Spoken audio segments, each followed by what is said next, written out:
So hello guys, today's video we are going to make a classroom clock, and all we need to do is to have a cardboard and other things that we need to make, like scissor and calendar, because we need to cut the numbers so that we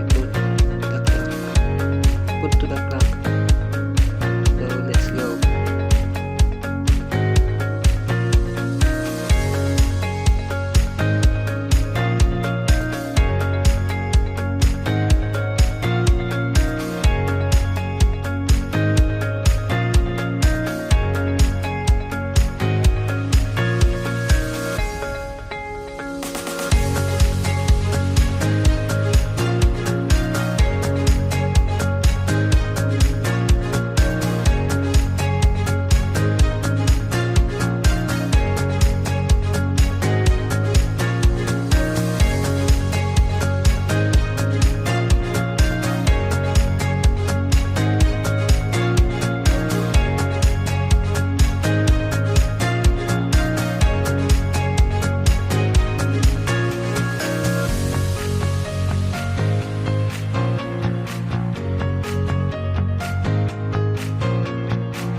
So we are almost done guys, so we will continue to design the clock project, so let's go.